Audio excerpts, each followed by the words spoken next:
안녕하십니까. 한반도 안보전략연구원 부원장 박성황입니다. 제가 사회주의, 최근 국회에서 여러 번 거론되는 사회주의, 이 문제에 대해서 조금 여러분들한테 상식적인 얘기를 지금 말씀드리고 있습니다. 그래서 이 앞전에는 일본의 공산당과 사회주의의 몰락 과정에 대해서 말씀드렸고, 오늘은 대만의 정치에 대해서 말씀드려보고 있습니다. 대만의 정치 역사는 이렇습니다. 대만으로 쫓겨와서, 그리고 대만에서 이제 정치를 하는데, 대만 본토에서 온 사람을 외성인이라고 그러죠. 외성인들이 와서 주로 정치를 하는데, 대만이 그 이후에 어떤 역사를 가졌는가. 장개석 총통 이후에, 이제 그때는 이제 총통 시대였지만 1996년에 최초로 민주주의에 의한 총통 선거가 있었죠. 그래서 리덩후이가 되었죠. 국민당의 리덩후이가 당선이 되고, 그리고 이후에 국민당과 민진당, 그러니까 국민당은 친중국 쪽이고 민진당은 반중국 쪽으로 생각하시면 됩니다. 쉽게 얘기하면 이 두 당이 정권 교체를 계속 지금 교대로 하고 있습니다. 그래서 2000년 선거에서는 민진당의 천수이벤이 총통으로 돼서 평화적인 정권 교체가 됐죠. 그 다음에 다시 2008년에는 국민당의 마잉주가 다시 정권을 탈환했고, 2016년에 다시 민진당의 차이잉원 총통이 되고 나서 올해 1월 달에 2024년에 민진당의 라이칭더가 또 당선이 됐습니다. 이런 대만의 정치 역사가 있는 거죠. 그런데 대만 민주주의가 문제점으로 회자되고 있는 부분이 있습니다. 물론 대만 민주주의, 다른 나라에 비해서 민주주의 지수도 높고 잘하고 있습니다. 그런데도 그 뒤에 우리가 문제점을 들자면, 첫째는 민주적 제도는 이미 확립이 돼 있다. 그런데 그 운영에 있어서 민주적이지 않은 부분도 있다. 대표적인 게 뭐냐? 2014년에 해바라기 운동이다. 해바라기 운동은 뭐냐면 집단으로 국회를 점거를 하고 데모하는 사람들이, 그래서 이제 의회주의 제도에 반하는 행동을 했다는 거죠. 이런 게 대만 민주주의의 문제점이다. 그러니까 국회에서 싸움을 잘한다, 이런 거죠. 쉽게 말하면. 해바라기 운동이라는 것은 태양화 운동이라고도 하는데요. 대만의 국회 입법원에서 그 당시에는 국민당이 주도를 했습니다. 친중국의 국민당이 중국과 서비스 무역 협정 비준을 날치기식으로 해가지고 통과를 시켰습니다. 반대 여론에도 불구하고 졸속으로 진행시켜서 통과를 해서, 여기에 반대하는 학생을 주로 하는 시위대가 이 국회를 점거를 한 거죠. 이 사진 보시면 이제 국회 점거하는 장면이 나오죠.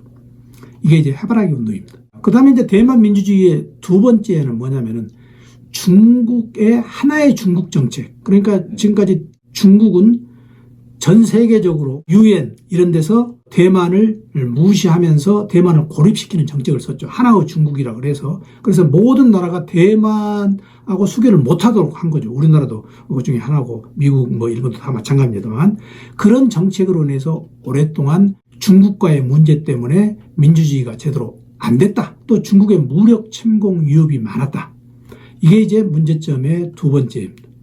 대만 민주주의의 문제점의 세 번째는 본토인과 원주민과의 갈등, 이겁니다. 본토에서 온 사람을 외성인이라고 그러죠.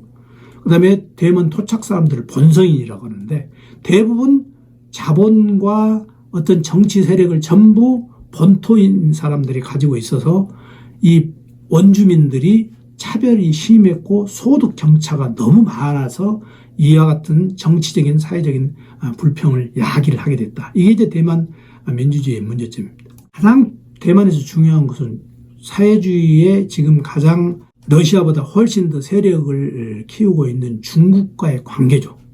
그런데 대만에는 아까 말씀드린 대로 국민당과 민진당이 있는데, 국민당은 친중국 쪽입니다. 그래서 계속 지금까지 중국의 친한 정책으로 해왔는데, 여기에 문제점이 많이 발생하더라 이거죠. 중국 의존도가 심화돼서 중국의 경제적으로 복속한다는 불안감, 이게 있죠. 그리고 중국 경제가 만약에 잘 되면 괜찮지만 중국 경제가 침체되면 대만도 같이 침체되더라. 그리고 또 하나, 대만에서 어지간한 기업들이 전부 중국으로 이주를 해가지고 대만은 실질적으로 산업 공동화가 생겨서 소득 불평등이 갈수록 커지더라. 이런 문제점이 또 생겨났습니다. 사회적 불만이 고조되고 아까 말씀드린 대로 해바라기 운동, 이런 해바라기 운동은 뭐냐면은 중국과의 어떻게 보면 서비스 무역 협정에서 중국을 유리하게 하는 그런 협정이 국회에서 통과되기 때문에 여기에 반대하는 사람들이 국회를 가가지고 학생들이 국회를 점거하는 그런 상황이 발생했다 이거죠. 대만과의 문제에서 중국을 견제하는 당이 바로 민진당입니다. 그래서 아까 말씀드린 대로 해바라기 운동으로 국민당이 여러 가지 국민들로부터 신뢰를 받지 못하기 때문에 상대적으로 이제 중국을 견제해야 된다는 민진당이 큰 거죠. 그래서 2016년에 민진당 차이잉원, 그 여자 총통이죠. 여자 총통이 두 번에 걸쳐서 하고 이번에 2024년에 라이칭더가 바로 그 뒤를 이어서 계속적으로 중국 견제하는 그런 정책을 지금 쓰게 된 겁니다. 대만의 해바라기 운동은 대만의 민주주의에 있어서 굉장히 중요합니다. 그런데 이걸 해바라기 운동을 민주주의의 어떤 부작용으로만 볼 게 아니고 문제는 대만의 기본적인 근본 문제입니다.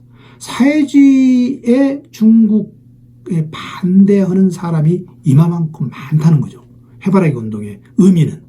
그래서 이 사람들이 단지 국회를 점거해가지고 잘못된 행동을 했다는 거기에서 끝나는 게 아니고 대만 전체에 이와 같은 사람들이 되게 많다는, 그래서 결국 국민당이 참패를 하게 되고 2014년에 그런 불상사가 있었지만 그 이후에 국민당이 회복을 못하고 있다는 겁니다. 결국 사회주의가 대만에서는 이미 서서히 몰락해 나간다. 이렇게 보실 수가 있다는 거죠. 2023년에 대만에서 상황을 보면 2022년에는 군사적 충돌 위기가 있었죠. 또 2023년에도 계속됐습니다. 그리고 2024년 총통 선거에서도 이와 같은 대만의 위기 상황이 있기 때문에 대만은 어떻게든지 중국과 잘 지내야 된다는 일부 여론이 있었습니다만, 그리고 또 민진당 후보에 대해서 개인적으로 군사 공격을 암시하는 그런 중국의 여러 가지 힌트가 있었습니다만 결국 민진당이 됐죠.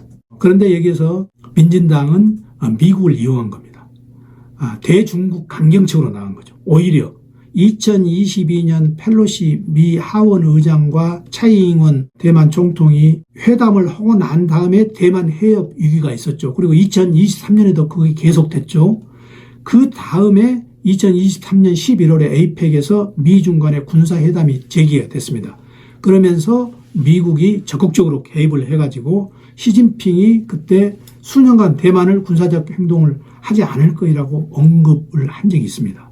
이와 같이 이 대만은 미국을 잘 이용했다는 거죠. 이번에 그래서 라이칭더가 2024년 1월 달에 선거 전략이 뭐였냐면은 국방 강화입니다. 이거는 중국과 완전히 적대시하는 정책이죠. 경제안보, 글로벌 민주국가.